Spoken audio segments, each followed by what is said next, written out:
ಧ್ವಜಾರೋಹಣ ಮಾನ್ಯ ಸಚಿವರಾದ ಎಸ್ ಮಧು ಬಂಗಾರಪ್ಪ ಇವರಿಂದ.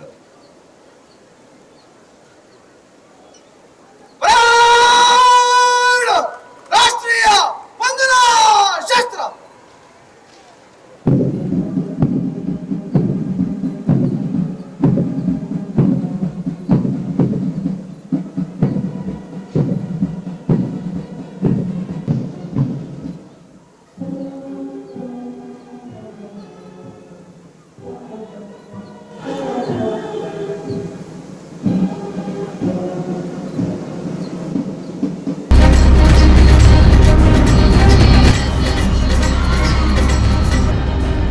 ಈಸೂರು ಕೇವಲ ಒಂದು ಗ್ರಾಮವಲ್ಲ, ಗ್ರಾಮೀಣ ಭಾರತದ ಸ್ವಾತಂತ್ರ್ಯ ಹೋರಾಟದ ಬಹುದೊಡ್ಡ ತ್ಯಾಗದ ಸಂಕೇತವಾಗಿದೆ ಎಂದು ಶಿಕ್ಷಣ ಸಚಿವ ಮಧು ಬಂಗಾರಪ್ಪ ತಿಳಿಸಿದ್ದಾರೆ.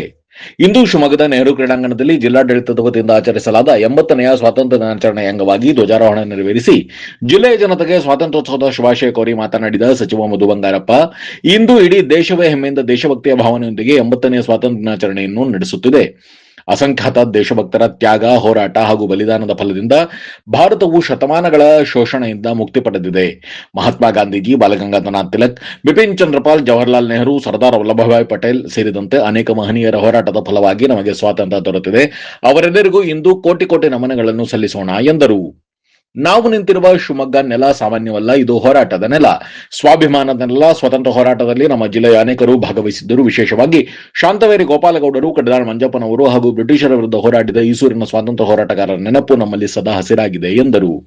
ದೊಡ್ಡ ಸೇನೆ, ಶಸ್ತ್ರಾಸ್ತ್ರ ಯಾವುದಿಲ್ಲದೆ ಧೈರ್ಯ ಮತ್ತು ಸ್ವಾತಂತ್ರ್ಯದ ಹಂಬಲದಿಂದ ಬ್ರಿಟಿಷರ ವಿರುದ್ಧ ನಿಂತ ಜನರ ನೆಲ. ಸ್ವಾತಂತ್ರ್ಯ ಎಂದರೆ ಕೇವಲ ಧ್ವಜ ಹಾರಿಸುವುದಲ್ಲ, ಪ್ರತಿಯೊಬ್ಬ ಮನುಷ್ಯ ಗೌರವದಿಂದ ಬದುಕುವ ಪರಿಸ್ಥಿತಿ ನಿರ್ಮಿಸುವುದೇ ನಿಜವಾದ ಸ್ವಾತಂತ್ರ್ಯ. ಬಡತನದಿಂದ ಯಾವ ಮಗುವು ತನ್ನ ಕನಸನ್ನು ಕಳೆದುಕೊಳ್ಳಬಾರದು, ಯಾರೂ ಹಸಿವಿನಿಂದ ಮಲಗಬಾರದು. ಮಹಿಳೆಯರು ಗೌರವದಿಂದ ಬದುಕಬೇಕು, ರೈತನ ಶ್ರಮಕ್ಕೆ ಗೌರವ, ಕಾರ್ಮಿಕನ ದುಡಿಮೆಗೆ ನ್ಯಾಯ ಸಿಗಬೇಕು. ಜಾತಿ, ಧರ್ಮ, ಭಾಷೆ ಹೆಸರಿನಲ್ಲಿ ಭೇದ ಭಾವ ಮಾಡಬಾರದು. ಇದೇ ಸಂವಿಧಾನದ ಕನಸು ಎಂದು ಅವರು ಬಣ್ಣಿಸಿದರು. ನಮ್ಮ ಸಂವಿಧಾನ ಕೇವಲ ಪುಸ್ತಕವಲ್ಲ, ಅದು ಬಡವನಿಗೆ, ರೈತನಿಗೆ, ಕಾರ್ಮಿಕರಿಗೆ, ಮಹಿಳೆಯರಿಗೆ, ದಲಿತರಿಗೆ, ಅಲ್ಪಸಂಖ್ಯಾತರಿಗೆ, ವಿದ್ಯಾರ್ಥಿಗಳಿಗೆ ಹಾಗೂ ಪ್ರತಿಯೊಬ್ಬ ಭಾರತೀಯನಿಗೂ ಬದುಕುವ ಭರವಸೆಯಾಗಿದೆ ಎಂದರು. 1947ರಲ್ಲಿ ನಮಗೆ ಸ್ವಾತಂತ್ರ್ಯ ದೊರೆತಿತು. ಆದರೆ ಹಿರಿಯರು ಯಾವ ಭಾರತಕ್ಕಾಗಿ ಹೋರಾಡಿದರೋ ಆ ಭಾರತವನ್ನು ನಿರ್ಮಿಸುವುದು, ಸಂಕಲ್ಪ ಮಾಡುವುದು ನಮ್ಮ ಕರ್ತವ್ಯ. ನಮ್ಮ ಮುಂದೆ ಹೊಸ ಸವಾಲುಗಳಿವೆ. ಬಡತನ, ಹಸಿವು, ನಿರುದ್ಯೋಗ, ಅನ್ಯಾಯದ ವಿರುದ್ಧ ನಮ್ಮ ಹೊಸ ಸ್ವಾತಂತ್ರ್ಯ ಹೋರಾಟ ಇರಬೇಕು. ಜಾತಿ, ಧರ್ಮದ ಹೆಸರಿನಲ್ಲಿ ಜನರನ್ನು ಬೇರ್ಪಡಿಸುವ ಮನಸ್ಥಿತಿಯ ವಿರುದ್ಧ ನಮ್ಮ ಹೋರಾಟ ಇರಲಿ ಎಂದು ಅವರು ಅಭಿಪ್ರಾಯಪಟ್ಟರು. 1947ರ ಸ್ವಾತಂತ್ರ್ಯ ಹೋರಾಟಗಾರರ ತ್ಯಾಗಕ್ಕೆ ಗೌರವ ಸಲ್ಲಿಸುತ್ತಾ ಮುಂದಿನ ಪೀಳಿಗೆಗೆ ಉತ್ತಮ ಭವಿಷ್ಯ ರೂಪಿಸುವುದು ನಮ್ಮ ಹೊಣೆಯಾಗಿದೆ. ಅಭಿವೃದ್ಧಿ ಎಂದರೆ ಕೇವಲ ತಂತ್ರಜ್ಞಾನವಲ್ಲ, ಸೌಹಾರ್ದತೆ, ಸಾಮಾಜಿಕ ನ್ಯಾಯ ಮತ್ತು ಸಂವಿಧಾನದ ಗೌರವ. ಹಿಂದುಳಿದ ಸಮುದಾಯಗಳಿಗೆ ಶಕ್ತಿ ತುಂಬಿ ಕನ್ನಡದ ನೆಲ, ಜಲ, ಸಂಸ್ಕೃತಿಯನ್ನು ಎತ್ತಿ ಹಿಡಿಯುತ್ತಾ ಶಿವಮೊಗ್ಗವನ್ನು ಅಭಿವೃದ್ಧಿಯತ್ತ ಕೊಂಡೊಯ್ಯಲು ನಿಮ್ಮೆಲ್ಲರ ಸಹಕಾರ ಕೋರುತ್ತೇನೆ ಎಂದರು. ಬನ್ನಿ, ಒಟ್ಟಾಗಿ ನಡೆಯೋಣ, ಒಟ್ಟಾಗಿ ಹೋರಾಡೋಣ, ಒಟ್ಟಾಗಿ ಗೆಲ್ಲೋಣ. ಈಸೂರಿನ ಸ್ವಾಭಿಮಾನವನ್ನು ಉಳಿಸೋಣ. ಕುವೆಂಪು ಅವರ ವಿಶ್ವಮಾನವ ಸಂದೇಶವನ್ನು ಬದುಕಿನಲ್ಲಿ ಅಳವಡಿಸಿಕೊಳ್ಳೋಣ. ನಮ್ಮ ಸರ್ಕಾರದ ಜನಪರ ಕಾಳಜಿಯ ಪರಂಪರೆಯನ್ನು ಮುಂದುವರೆಸೋಣ. ನಮ್ಮ ಮಕ್ಕಳಿಗೆ ಉತ್ತಮ ಶಿಕ್ಷಣ, ಯುವಕರಿಗೆ ಹೊಸ ಅವಕಾಶ, ರೈತರಿಗೆ ಬಲ ಮತ್ತು ಪ್ರತಿಯೊಬ್ಬರಿಗೂ ಗೌರವಯುತ ಬದುಕನ್ನು ನೀಡುವ ಹೊಸ ಭಾರತವನ್ನು ಕಟ್ಟೋಣ ಎಂದು ಅವರು ಆಶಯ ವ್ಯಕ್ತಪಡಿಸಿದರು. ಸ್ವಾತಂತ್ರ್ಯಕ್ಕಾಗಿ ತ್ಯಾಗ ಮಾಡಿದ ಎಲ್ಲ ಮಹನೀಯರಿಗೆ ಕೋಟಿ ಕೋಟಿ ನಮನಗಳನ್ನು ಸಚಿವ ಮಧು ಬಂಗಾರಪ್ಪ ಸಲ್ಲಿಸಿದರು.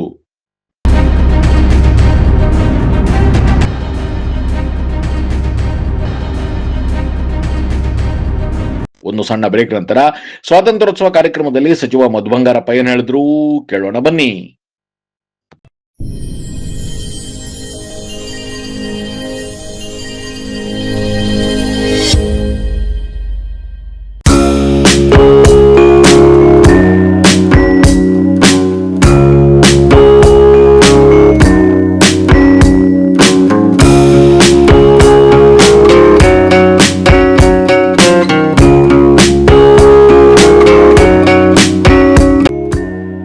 ಅಭಿವೃದ್ಧಿಯ ಹರಿಕಾರರು, ಯುವಕರ ಆಶಾ ಕಿರಣ, ನಮ್ಮ ಶಿವಮೊಗ್ಗ ಜಿಲ್ಲೆಯ ಹೆಮ್ಮೆಯ ಸಂಸದರಾದ ಸನ್ಮಾನ್ಯ ಶ್ರೀ ಬಿವೈ ರಾಘವೇಂದ್ರರವರಿಗೆ ಜನ್ಮದಿನದ ಹಾರ್ದಿಕ ಶುಭಾಶಯಗಳು.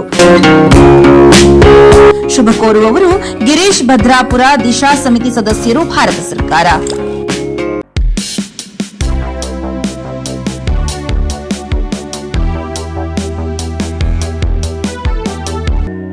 ಶಿವಮೊಗ್ಗ ಕ್ಷೇತ್ರದ ಜನಪ್ರಿಯ ಲೋಕಸಭಾ ಸದಸ್ಯರಾದ ಸನ್ಮಾನ್ಯ ಶ್ರೀ ಬಿವೈ ರಾಘವೇಂದ್ರ ಅವರಿಗೆ ಹುಟ್ಟುಹಬ್ಬದ ಶುಭಾಶಯಗಳು.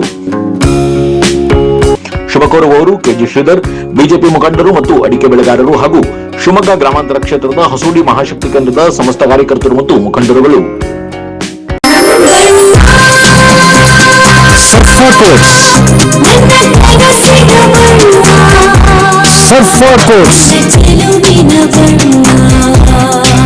ಸರ್ಫಾ ಕೋಟ್ಸ್ ರವರ ಸುದೀರ್ಘ ಬಾಳಿಕೆಯ ಸುಂದರವೂ ಆದ ಜಲಾಧಾರಿತ ಪರಿಸರ ಸ್ನೇಹಿ ಪೇಂಟ್ಗಳನ್ನೇ ಬಳಸಿ. Surfa luxury emulsion paint, odourless, low VOC, good for health, good for earth. Surfa coats. ಸನ್ಮಾನ್ಯ ಶ್ರೀ ಬಿಎಸ್ ಯಡಿಯೂರಪ್ಪ ವಿದ್ಯಾರ್ಥಿ ನಿಲಯದ ಉದ್ಘಾಟನಾ ಸಮಾರಂಭ ಕಾರ್ಯಕ್ರಮಕ್ಕೆ ತಮ್ಮೆಲ್ಲರಿಗೂ ಆತ್ಮೀಯ ಸ್ವಾಗತ. ದಿನಾಂಕ 16/8/2026 ಭಾನುವಾರ ಬೆಳಗ್ಗೆ 11:30ಕ್ಕೆ ಸ್ಥಳ ಎನ್ಡಿಬಿ ಹಾಸ್ಟೆಲ್ ಆವರಣ, ಹಳೆ ತಾಲೂಕು ಕಚೇರಿ ರಸ್ತೆ, ಶಿವಮೊಗ್ಗ. ಶರಣರ ಬರುವೆಮಗೆ ಪ್ರಾಣ ಜೀವಾಳವಯ್ಯ. ಸ್ವಾಗತ ಕೋರುವವರು ನಗರ ಡಿವಿಷನ್ ವೀರಶೈವ ಲಿಂಗಾಯತ ವಿದ್ಯಾರ್ಥಿ ನಿಲಯ ವಿಶ್ವಸ್ಥ ಮಂಡಳಿ, ಎನ್ಡಿಬಿ ಹಾಸ್ಟೆಲ್ ಟ್ರಸ್ಟ್, ಶಿವಮೊಗ್ಗ. ಅಭಿವೃದ್ಧಿ ಹರಿಕಾರರು, ಯುವಕರ ಆಶಾ ಕಿರಣ, ನಮ್ಮ ಶಿವಮೊಗ್ಗ ಜಿಲ್ಲೆಯ ಹೆಮ್ಮೆಯ ಸಂಸದರಾದ ಸನ್ಮಾನ್ಯ ಶ್ರೀ ಬಿವೈ ರಾಘವೇಂದ್ರರವರಿಗೆ ಜನ್ಮದಿನದ ಹಾರ್ದಿಕ ಶುಭಾಶಯಗಳು. ಶುಭ ಕೋರುವವರು ಆರ್ ಹರೀಶ್, ಜಿಲ್ಲಾಧ್ಯಕ್ಷರು, ಬಿಜೆಪಿ ಎಸ್ಟಿ ಮೋರ್ಚಾ ಶಿವಮೊಗ್ಗ ಜಿಲ್ಲೆ, ಬಿ ರಘುಪತಿ, ಜಿಲ್ಲಾ ಪ್ರಧಾನ ಕಾರ್ಯದರ್ಶಿ, ಬಿಜೆಪಿ ಎಸ್ಟಿ ಮೋರ್ಚಾ ಶಿವಮೊಗ್ಗ ಜಿಲ್ಲೆ, ಜಿ ಗುಡ್ಡಪ್ಪ, ಜಿಲ್ಲಾ ಪ್ರಧಾನ ಕಾರ್ಯದರ್ಶಿ, ಬಿಜೆಪಿ ಎಸ್ಟಿ ಮೋರ್ಚಾ ಶಿವಮೊಗ್ಗ ಜಿಲ್ಲೆ.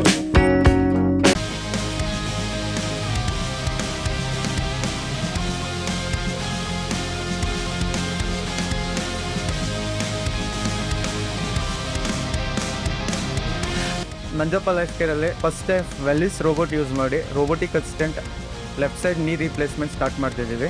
ಆ system is directly from USA, imported one. So ತುಂಬ ಜನ ಕೇಳ್ತಾರೆ ರೋಬೋಟಿಕ್ ರಿಪ್ಲೇಸ್ಮೆಂಟಿಗೂ ಕನ್ವೆನ್ಷನಲ್ ರಿಪ್ಲೇಸ್ಮೆಂಟಿಗೂ ವ್ಯತ್ಯಾಸ ಏನಂತ. ಸೊ ರೋಬೋಟಿಕ್ ರಿಪ್ಲೇಸ್ಮೆಂಟ್ ವ್ಯತ್ಯಾಸ ಏನಂದರೆ ನಿಖರತೆ ಜಾಸ್ತಿ ಇರುತ್ತೆ.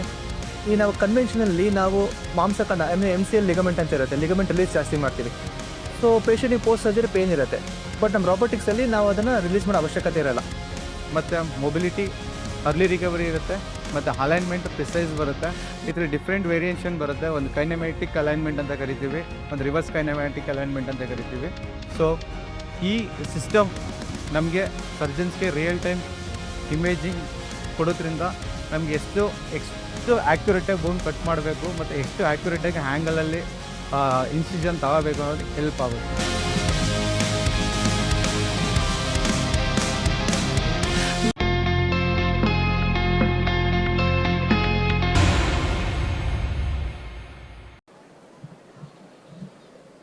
ಎಲ್ಲರಿಗೂ ನಮಸ್ಕಾರ. ವೇದಿಕೆ ಮೇಲಿರುವ ಗೌರವಾನ್ವಿತ ಜನಪ್ರತಿನಿಧಿಗಳೇ, ಹಿರಿಯ ಸ್ವಾತಂತ್ರ್ಯ ಹೋರಾಟಗಾರರೇ, ಸಂಘ ಸಂಸ್ಥೆಗಳ ಪ್ರತಿನಿಧಿಗಳೇ, ಅಧಿಕಾರಿಗಳೇ, ವಿದ್ಯಾರ್ಥಿ ಮಿತ್ರರೇ, ಮಾಧ್ಯಮದ ಸ್ನೇಹಿತರೆ ಹಾಗೂ ನನ್ನ ಪ್ರೀತಿಯ ಶಿವಮೊಗ್ಗ ಜಿಲ್ಲೆಯ ನಾಗರಿಕ ಬಂಧುಗಳೇ, ನಿಮಗೆಲ್ಲರಿಗೂ ಭಾರತದ 80ನೇ ಸ್ವಾತಂತ್ರ್ಯ ದಿನಾಚರಣೆಯ ಹಾರ್ದಿಕ ಶುಭಾಶಯಗಳು. ಇಂದು ಇಡೀ ದೇಶವೇ ಹೆಮ್ಮೆಯಿಂದ, ದೇಶಭಕ್ತಿಯಿಂದ, ಭಾವನೆಯೊಂದಿಗೆ 80ನೇ ಸ್ವಾತಂತ್ರ್ಯ ದಿನಾಚರಣೆಯನ್ನು ಆಚರಿಸುತ್ತಿದೆ.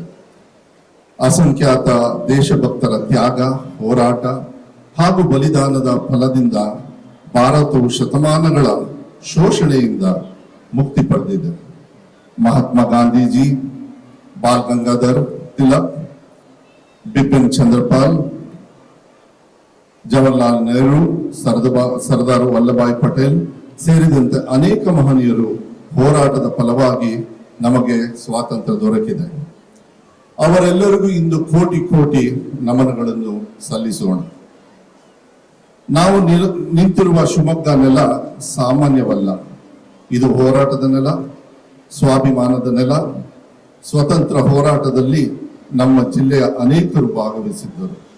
ವಿಶೇಷವಾಗಿ ಶಾಂತವೀರಿ ಗೋಪಾಲಗೌಡರು, ಕಡಿದಾಳ ಮಂಜಪ್ಪನವರು ಹಾಗೂ ಬ್ರಿಟಿಷರ ವಿರುದ್ಧ ಹೋರಾಡಿದ ಈಸೂರು ಸ್ವಾತಂತ್ರ್ಯ ಹೋರಾಟಗಾರನ ನೆನಪು ನಮ್ಮಲ್ಲಿ ಸದಾ ಹಸಿರಾಗಿದೆ. ಈಸೂರು ಕೇವಲ ಒಂದು ಗ್ರಾಮವಲ್ಲ, ಗ್ರಾಮ ಭಾರತದ ಸ್ವತಂತ್ರ ಹೋರಾಟದ ಬಹುದೊಡ್ಡ ತ್ಯಾಗದ ಸಂಕೇತವಾಗಿದೆ. ದೊಡ್ಡ ಸೇನೆ, ಶಸ್ತ್ರ ಯಾವುದೂ ಇಲ್ಲದೆ ಧೈರ್ಯ ಮತ್ತು ಸ್ವಾತಂತ್ರ್ಯ ಹಂಬಲದಿಂದ ಬ್ರಿಟಿಷರ ವಿರುದ್ಧ ನಿಂತ ಜನರ ನೆಲ. ಸ್ವತಂತ್ರ ಎಂದರೆ ಕೇವಲ ಧ್ವಜ ಹಾರಿಸುವುದಲ್ಲ, ಪ್ರತಿಯೊಬ್ಬ ಮನುಷ್ಯ ಗೌರವದಿಂದ ಬದುಕುವ ಪರಿಸ್ಥಿತಿ ನಿರ್ವಹಿಸುವುದು ನಿಜವಾದ ಸ್ವತಂತ್ರ. ಬಡತನದಿಂದ ಯಾವ ಮಗುವು ತನ್ನ ಕನಸನ್ನು ಕಳೆದುಕೊಳ್ಳಬಾರದು, ಯಾರು ಹಸುವಿನಿಂದ ಮಲಗಬಾರದು, ಮಹಿಳೆಯರು ಗೌರವದಿಂದ ಬದುಕಬೇಕು, ರೈತನ ಶ್ರಮಕ್ಕೆ ಗೌರವ, ಕಾರ್ಮಿಕನ ದುಡಿಮೆಗೆ ನ್ಯಾಯ ಸಿಗಬೇಕು, ಜಾತಿ, ಧರ್ಮ, ಭಾಷೆ ಹೆಸರಿನಲ್ಲಿ ಭೇದ ಭಾವ ಮಾಡಬಾರದು. ಇದೇ ಸಂವಿಧಾನದ ಆಶಯ. ನಮ್ಮ ಸಂವಿಧಾನ ಕೇವಲ ಪುಸ್ತಕವಲ್ಲ, ಅದು ಬಡವನಿಗೆ, ರೈತನಿಗೆ, ಕಾರ್ಮಿಕರಿಗೆ, ಮಹಿಳೆಯರಿಗೆ, ದಲಿತರಿಗೆ, ಅಲ್ಪಸಂಖ್ಯಾತರಿಗೆ, ವಿದ್ಯಾರ್ಥಿಗಳಿಗೆ ಹಾಗೂ ಪ್ರತಿಯೊಬ್ಬ ಭಾರತೀಯರಿಗೂ ಬದುಕಿನ ಭರವಸೆ. 1947ರಲ್ಲಿ ನಮಗೆ ಸ್ವತಂತ್ರ ಸಿಕ್ಕಿತ್ತು. ಹಿರಿಯರು ಯಾವ ಭಾರತಕ್ಕಾಗಿ ಹೋರಾಡಿದರೋ ಆ ಭಾರತವನ್ನು ನಿರ್ಮಿಸುವ ಸಂಕಲ್ಪ ಮಾಡುವುದು ನಮ್ಮ ಕರ್ತವ್ಯ. ನಮ್ಮ ಮುಂದೆ ಹೊಸ ಸವಾಲುಗಳಿವೆ. ಬಡತನ, ಹಸಿವು, ನಿರುದ್ಯೋಗ, ಅನ್ಯಾಯದ ವಿರುದ್ಧ ನಮ್ಮ ಹೊಸ ಸ್ವತಂತ್ರ ಹೋರಾಟ ಇರಬೇಕು. ಜಾತಿ, ಧರ್ಮ ಹೆಸರಿನಲ್ಲಿ ಜನರನ್ನು ಬೇರ್ಪಡಿಸುವ ಮನಸ್ಥಿತಿ ವಿರುದ್ಧ ನಮ್ಮ ಹೋರಾಟ ಇರಬೇಕು. 1947ರ ಸ್ವತಂತ್ರ ಹೋರಾಟಗಾರರ ತ್ಯಾಗಕ್ಕೆ ಗೌರವ ಸಲ್ಲಿಸುತ್ತಾ ಮುಂದಿನ ಪೀಳಿಗೆಗೆ ಉತ್ತಮ ಭವಿಷ್ಯ ರೂಪಿಸುವುದು ನಮ್ಮ ಹೊಣೆ. ಅಭಿವೃದ್ಧಿ ಎಂದರೆ ಕೇವಲ ತಂತ್ರಜ್ಞಾನವಲ್ಲ, ಸೌಹಾರ್ದತೆ, ಸಾಮಾಜಿಕ ನ್ಯಾಯ ಮತ್ತು ಸಂವಿಧಾನವನ್ನ ಗೌರವ, ಹಿಂದುಳಿದ ಸಮುದಾಯಗಳಿಗೆ ಶಕ್ತಿ ತುಂಬಿ ಕನ್ನಡದ ನೆಲ, ಜಲ, ಸಂಸ್ಕೃತಿ ಎತ್ತಿ ಹಿಡಿಯುತ್ತಾ ಶಿವಮೊಗ್ಗವನ್ನು ಅಭಿವೃದ್ಧಿಯತ್ತ ಕೊಂಡೊಯ್ಯಲು ನಿಮ್ಮೆಲ್ಲರ ಸಹಕಾರ ಕೋರುತ್ತೇನೆ. ಬನ್ನಿ, ಒಟ್ಟಾಗಿ ನಡೆಯೋಣ, ಒಟ್ಟಾಗಿ ಹೋರಾಡೋಣ, ಒಟ್ಟಾಗಿ ಗೆಲ್ಲೋಣ. ಈಸೂರು ಸ್ವಾಭಿಮಾನವನ್ನು ಉಳಿಸೋಣ. ಕುವೆಂಪು ಅವರ ವಿಶ್ವ ಮಾನವ ಸಂದೇಶವನ್ನು ಬದುಕಿನಲ್ಲಿ ಅಳವಡಿಸಿಕೊಳ್ಳೋಣ. ನಮ್ಮ ಸರ್ಕಾರ ಜನಪರದ ಕಾಳಜಿಯ ಪರಂಪರೆಯನ್ನು ಮುಂದುವರಿಸೋಣ. ನಮ್ಮ ಮಕ್ಕಳಿಗೆ ಉತ್ತಮ ಶಿಕ್ಷಣ, ಯುವಕರಿಗೆ ಹೊಸ ಅವಕಾಶ, ರೈತರಿಗೆ ಬಲ ಮತ್ತು ಪ್ರತಿಯೊಬ್ಬರಿಗೂ ಗೌರವಯುತ ಬದುಕು ನೀಡುವ ಹೊಸ ಭಾರತವನ್ನು ಕಟ್ಟೋಣ. ಸ್ವತಂತ್ರಕ್ಕಾಗಿ ತ್ಯಾಗ ಮಾಡಿದ ಎಲ್ಲ ಮಹನೀಯರಿಗೆ ಕೋಟಿ ಕೋಟಿ ನಮನಗಳನ್ನು. ಶಿವಮೊಗ್ಗ ಜಿಲ್ಲೆಯ ಸಮಸ್ತೆಗೆ ಮತ್ತೊಮ್ಮೆ 80ನೇ ಸ್ವಾತಂತ್ರ್ಯ ದಿನಾಚರಣೆಯ ಹಾರ್ದಿಕ ಶುಭಾಶಯಗಳು. ಜೈ ಹಿಂದ್, ಜೈ ಕರ್ನಾಟಕ ಮಾತೆ.